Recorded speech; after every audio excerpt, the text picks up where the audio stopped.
Hey guys, di sini 7 bulan lepas saya mula melabur kat Bursa Malaysia tanpa pengalaman dan inilah duit yang saya dah jana.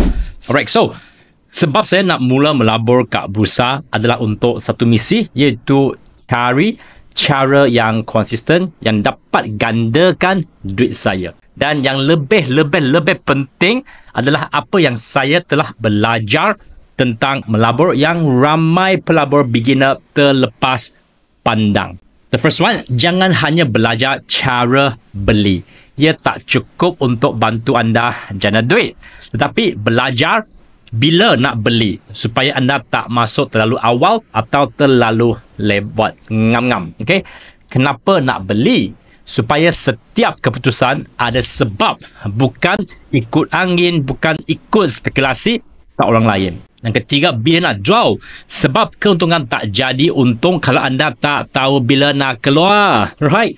Dan yang paling penting, belajar cara kawal emosi. Emosi tamak boleh buat anda beli harga tinggi. Emosi takut boleh buat anda jual masa harga murah. Dan kedua-dua ini akan bunuh keuntungan anda perlahan-lahan. Okay? Next, ilmu teknikal sangat penting. Tapi ilmu kendali diri dan juga pengurusan risiko jauh lebih penting, guys. Saham bukan tentang siapa boleh cari saham yang ajaib, magic. Ia tentang siapa yang ada sistem, sabar dan juga sanggup ulang proses yang sama walaupun pasaran tengah ribut. Alright? Melabur bukan perlumbaan siapa paling laju. Bukan. Tapi siapa yang paling tenang dan paling konsisten. So, kalau anda mula dengan asas yang betul, insyaAllah hasil akan ikut. Alright? Next, ada sistem yang sendiri. Alright? Jangan ikut-ikut.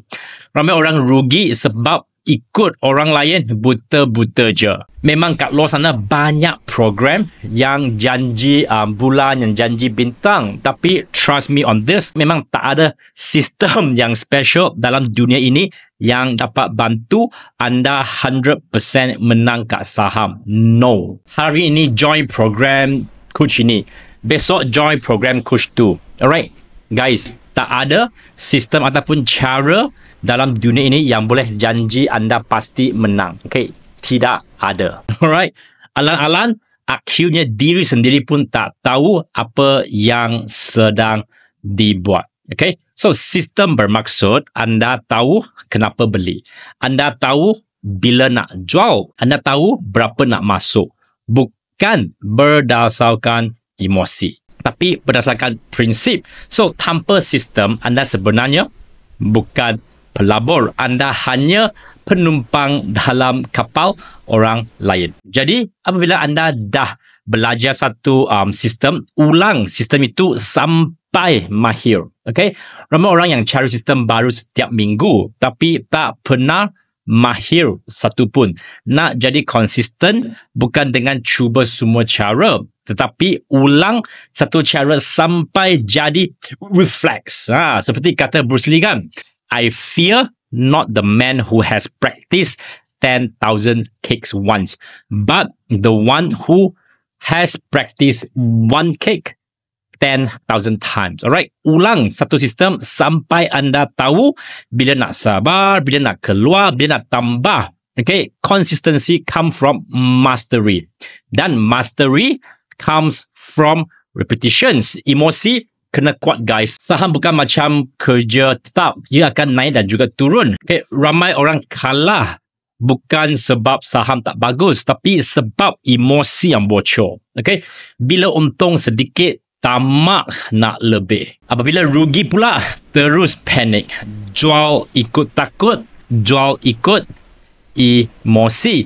Apabila dengar kawan beli, terus FOMO. Okay, sendiri pun nak beli. Okay, disiplin, emosi sama dengan kekuatan sebenar seorang pelabur. Dan pelabur sebenar bukan yang paling bijak, tapi yang paling stabil dalam emosi. Okay, so tahu limit risiko sendiri dan jangan masuk saham sebab ikut hype, ikut spekulasi tapi tak tahu berapa yang sanggup rugi. Okey, melabur bukan untuk orang yang tak sanggup terima kerugian.